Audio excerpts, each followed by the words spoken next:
बंधुवर, आज हम आपको आँख के बहुत ही इम्पोर्टेंट रोग काला मोतिया के बारे में बताएंगे।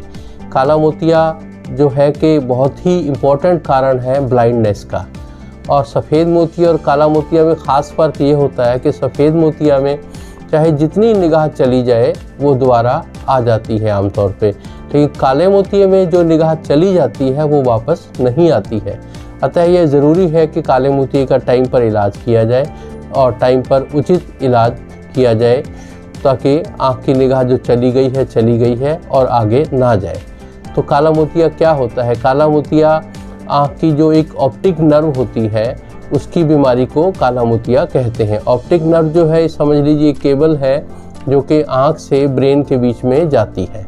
और जैसे कि मान लीजिए टेलीफोन कनेक्शन है या कुछ भी है तो केबल सही हो तभी बात बनती है। इसी तरह से आँख भी तभी सही रहती है यदि ऑप्टिक नर्व ठीक रहती है। तो काला मोतिया क्यों होता है? आमतौर पर हम सबकी आँख में एक लिक्विड बनता रहता है जिसे कि एक्वस ह्यूमर कहते हैं। 24 घंटे ये बनता रहता है तथा ये आँख से निकलता भी रहता है। ये आँख को ठीक रखने के लिए बड़ा ज़रूरी होता है। लेकिन किसी किसी के आँख में ख़ास तौर से एक्वस ह्यूमर को बाहर निकलने में रुकावट होती है या बंधने ज़्यादा लग जाता है। तो इस सब चीज़ के कारण आँख के अंदर जो नॉर्मल दबाव होता है, दबाव उससे भी बढ़ जाता है काफ़ी, तथा उस बढ़े हुए दबाव के कारण आँख की ऑप्टिक नर्व को नुकसान पहुँचता है, जिससे कि काला मोतिया कहते हैं। हालांकि कभी कभी काला मोतिया नॉर्मल प्रेशर में भी हो सकता है तथा कभी कभी ऊंचे प्रेशर में भी नहीं हो सकता है। ये सब चीज़ें जांच करने के लिए किसी को काला मोतिया है या नहीं है, कुछ मशीनों की सहायता ली जाती है जिन्हें कि टोनोमीटर कहते हैं, ओसीटी, पेरीमीट्री अर्थात फील्ड ऑफ विज़न होता है, और भी कुछ जांच होती हैं जिनसे कि यह निर्भर पड़ता है कि काला मोतिया उस व्यक्ति के है या नहीं है। काला मोतिया भी अनेक प्रकार का होता है। कुछ ओपन एंगल होता है, कुछ क्लोज एंगल होता है। इसी तरह से कईयों को पैदाइशी भी होता है, जिसे कंजेनाइटल जुवेनाइल ग्लूकोमा भी कह सकते हैं।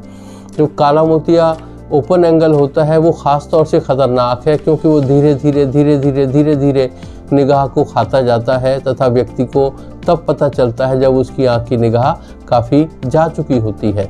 और हम कहते हैं कि काला मोतिया जो इस प्रकार का ओपन एंगल है, ये एक चोर की तरह आता है जो कि धीरे धीरे आपकी निगाह खाता रहता है और आपको पता भी नहीं चलता। एक और जो प्रमुख प्रकार है काले मोतिये की, वो है नैरो एंगल ग्लूकोमा। इसमें अचानक आपकी आँख में दर्द होगा, दर्द के साथ लाली हो सकती है, दिखने की कमी हो सकती है। जब आप देख रहे हैं तो बल्ब के चारों तरफ रंग बिरंगे गोल चक्कर नज़र आ सकते हैं तथा धीरे धीरे दृष्टि भी कम हो जाती है। इसे हम कहते हैं कि एक डाकू की तरह आता है, जो कि अचानक आता है तथा इसका आपकी दृष्टि छीन के ले जाता है। और उपचार के तौर पे अनेक प्रकार के उपचार उपलब्ध हैं। दवाइयाँ हैं आजकल, पहले दवाइयाँ काफ़ी कम होती थी, लेकिन अब काफ़ी अच्छी तथा अनेक दवाइयाँ आ गई हैं जिनसे कि काले मोतिये का उपचार होता है। लेकिन ये दवाइयाँ आपको लगभग ज़िंदगी भर ही डालनी पड़ती हैं और इनका आप छोड़ नहीं सकते हैं। हम बल्कि सलाह ये देते हैं कि एक टाइम की चाहे रोटी रह जाए, खाना रह जाए, कोई बात नहीं, पर दवाई नहीं रहनी चाहिए। यदि आप बाहर भी जाते हैं तो हो सके तो ये दवाई साथ लेकर जाए। दवाइयों के अलावा लेज़र का उपचार है, जिसमें कि ख़ास तौर से पेरिफेरल आयरोडेक्टमी नाम से एक लेज़र होता है जो कि नैरो एंगल ग्लूकोमा के लिए ख़ास तौर से अच्छा रहता है, जो कि एक आउटडोर प्रोसीजर है तथा इसमें किसी प्रकार का कोई टीका, टांका, पट्टी, परहेज नहीं चाहिए होता है। इसी तरह से एक और SLT लेज़र तथा और भी अनेक प्रकार के लेज़र होते हैं जो कि आँख के प्रेशर को कम करने के लिए ये लेज़र का इस्तेमाल होता है। अनेक के कारण कई बार लेज़र या दवाई कारगर नहीं होती है तो ऑपरेशन भी हो सकता है, जैसे कि जो सबसे ज़्यादा कॉमनली होने वाला ऑपरेशन ट्रेबिकुलेक्टमी है, जो कि अकेला ग्लूकोमा का भी हो सकता है तथा साथ में सफ़ेद मोतिये का लेंस भी हो सकता है। अर्थात दोनों ऑपरेशन एक बार में भी किए जा सकते हैं।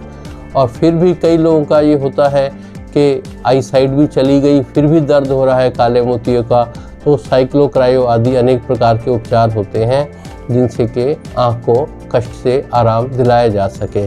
परंतु अच्छा यही रहेगा कि ख़ास तौर से 40 वर्ष के बाद साल में एक बार नेत्र रोग विशेषज्ञ द्वारा आइस चेक कराते रहें, तकलीफ़ ना हो तब भी, ताकि कोई काला मोतिया या किसी तरह की कोई बीमारी है तो टाइम पे उसका पहचान हो सके और उसका उचित इलाज हो सके। धन्यवाद।